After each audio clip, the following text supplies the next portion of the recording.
Bonjour à tous. Et comme je pense que vous l'avez deviné, je suis de retour au Louvre-Lens. Je suis à peu près à 600 mètres du musée. Et donc, comme j'avais vu sur... si vous voyez ma vidéo où j'ai fait mon petit week-end en Haute-France, une escapade en Haute-France, j'avais dit qu'il allait y avoir une exposition sur l'Égypte au Louvre-Lens. Et en fait, c'est sur Champollion, donc, parce que ça fait 200 ans que nous avons le déchiffrement des hiéroglyphes par Champollion. Il l'a exposé le 27 septembre et là nous aujourd'hui on est le 1er octobre. Donc on va aller voir cette exposition. Donc je vais rester la journée sur le Louvre-Lens et ensuite j'irai voir un autre musée pas très loin d'ici, sur Lens aussi. Et après je verrai si je reste ce soir en région lensoise pour dormir ou si je rentre ce soir. Parce que la météo d'aujourd'hui est assez bonne, vous voyez. Mais demain, il annonce de la pluie toute la journée. Donc, est-ce que j'ai intérêt à pas dormir ici? J'en sais rien. En fait, ça dépendra de ce que je fais de la journée. Allez, on se retrouve au Louvre. Et regardez, on a les couleurs automnales. Ça commence à être super beau.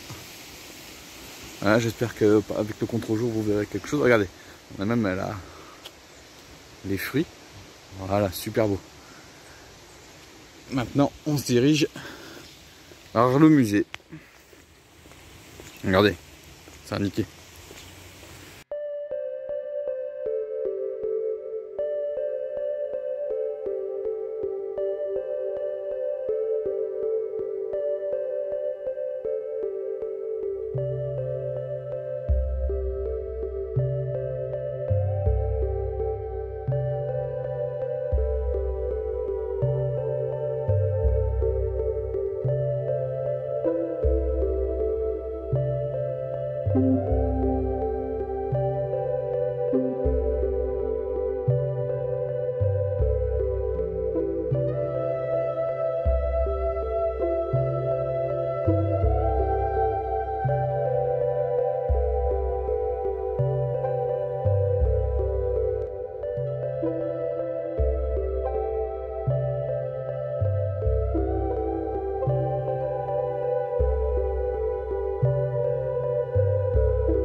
Voilà, je quitte le Louvre-Lens. On peut dire une belle exposition sur Champollion, mais c'était surtout concentré sur le contexte historique dans lequel Champollion a donc en 1822 a dit ben voilà les hiéroglyphes, voilà comment il faut les traduire. C'était donc l'exposition, on revenait sur l'expédition de Napoléon. Et puis ensuite ses conséquences, mais aussi ce qui était avant Napoléon, les premières traces, tout ça. Voilà, on voulait comprendre aussi la relation avec la redécouverte de Champollion et l'église, et puis ensuite l'héritage en fin de compte de Champollion. C'est pas vraiment sur l'explication de ce que c'est qu'un hiéroglyphe, mais c'est plutôt la partie conceptualisation, contexte. Voilà. Je sais que comme c'est le bicentenaire de la redécouverte des hiéroglyphes par Champollion, de la description des hiéroglyphes par Champollion, il y a d'autres expositions à travers la France consacrées sur ce bicentenaire. Là vous voyez on a le Stade Bollaert. Alors c'est dommage parce que le match de foot c'est pas ce soir, c'est demain. Et à mon avis il va être sur la pluie là, c'est Lens-Lyon. Voilà, regardez encore les couleurs automnales. Je sais pas si vous verrez bien. Voilà. Bon, je vais me rendre sur le prochain site que je vais visiter dans la région lensoise. Et j'ai décidé de rentrer sur Paris ce soir parce que vraiment la météo est pas terrible. Là vous voyez on a encore du beau temps, on va avoir du beau temps à peu près comme ça aujourd'hui. Mais alors demain c'est voilà, j'ai vu la météo, c'est vers 2-3 heures du matin, il va commencer à pleuvoir et il va pas arrêter de pleuvoir jusqu'à la fin de la journée. Regardez, on voit un terril, donc les déchets des mines de charbon. Il y en a un autre terril qu'on doit voir mais je sais pas où il est. Et donc voilà, donc maintenant on va les diriger vers le prochain site. Les champignons du Louvre. Alors l'avantage que j'ai eu aujourd'hui, c'est que c'était le premier week-end de l'exposition et c'était gratuit. Donc je n'ai payé que l'autoroute pour le moment, plus le repas de midi. Donc voilà, et puis tout à l'heure j'aurai bien sûr l'autoroute à payer, puis on verra pour le deuxième site. Voilà, allez, on y va doucement, mais sûrement.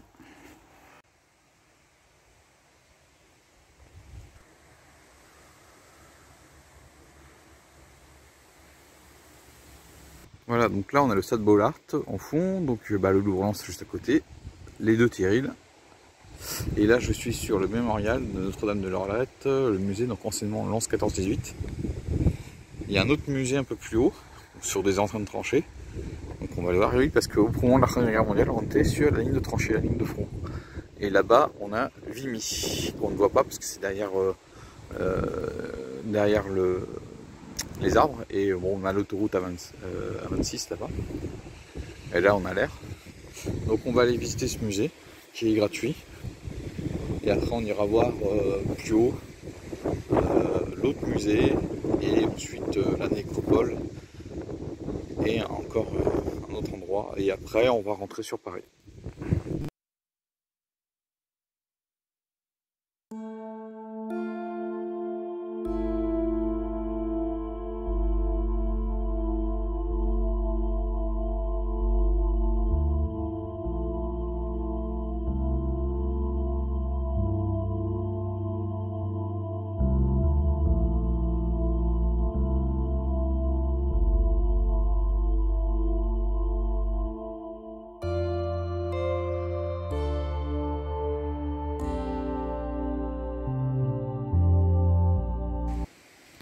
Donc voilà la nécropole de Notre-Dame de Lorette, où plus de 20 000 soldats sont enterrés. On est sur une ligne de front. Là on est du côté français. Et de l'autre côté c'était les Allemands. Ce front est resté donc de 14 jusqu'à 18. Donc voilà, je viens de faire le musée, qui est ici 14-18. Alors on peut pas faire des photos à l'intérieur, c'est interdit. Il y a donc du matériel, mais surtout il y a une reproduction des tranchées. Et c'est très émouvant parce qu'on écoute les tranchées, tout ça et compagnie, et c'est quelque chose. Après vous pouvez visiter, donc derrière il y a des diapos, il y a des dioramas, mais vous payez 1 €. Et derrière il y a on va dire aller sur les champs de bataille, tout ça et compagnie. Moi je suis déjà allé sur un, donc je vais pas faire.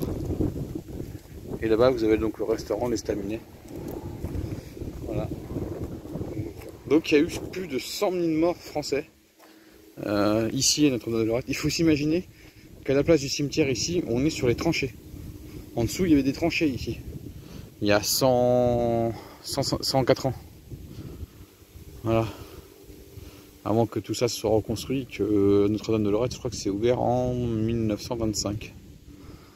La nécropole, je crois. Plutôt le phare et ça, mais la nécropole déjà existait un petit peu avant.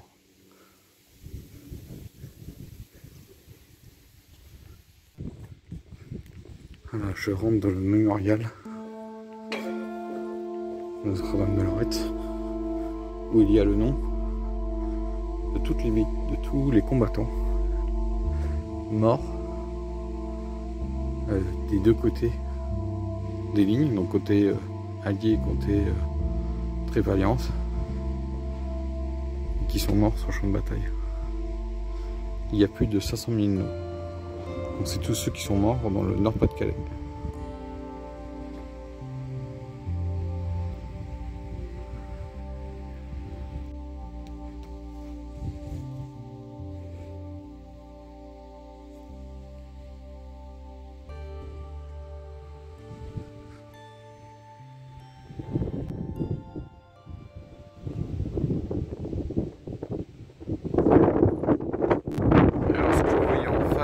c'est les monuments canadiens.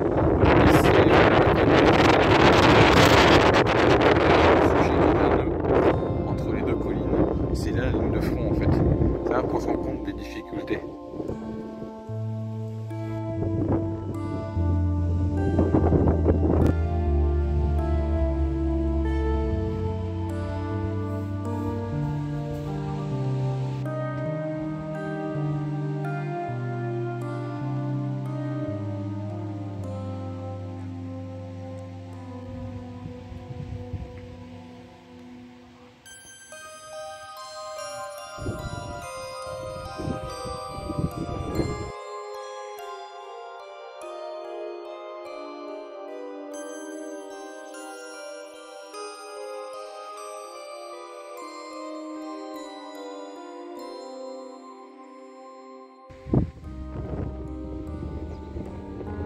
Voici l'ancienne église de Sainte-Allemande de Saint-Nazaire, qui fut détruite lors de la Première Guerre mondiale, car ici, au moment de la course à la mer, la ligne de front s'est stabilisée dans ce village, avec les Allemands qui n'ont pas pu avancer plus loin, parce que les Français avaient complètement stoppé ensuite l'offensive allemande. Et en 1915, Foch a demandé pour desserrer Arras une attaque ici, pour conquérir donc la colline de Lorette, où il y a Notre-Dame de Lorette juste en face là-bas, et la colline de Vimy, qui était là-bas. Donc les Français au bataille avaient gagné cette bataille, mais ça n'avançait pas parce que Souchet, comme je vous ai dit, est là-bas, c'est le nœud entre les deux. Et les Allemands avaient réussi à faire une bonne défense. Et donc l'église, voyez, au haut du clocher, qui ne disait plus rien, il y avait une mitraillette allemande. Donc l'église, à la sortie de la guerre, est restée dans cet état. Et elle ne fut jamais reconstruite. Afin que son état témoigne de la barbarie et de la cruauté des gens pour les générations futures. Vous voyez, on voit même l'escalier. Et on voit bien vraiment ce que c'est qu'un escalier médiéval.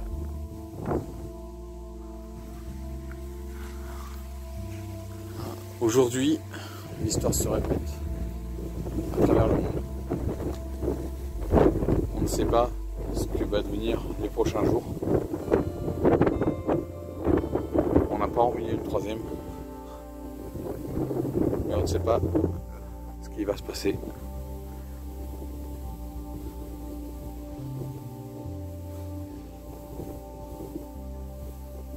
Voilà.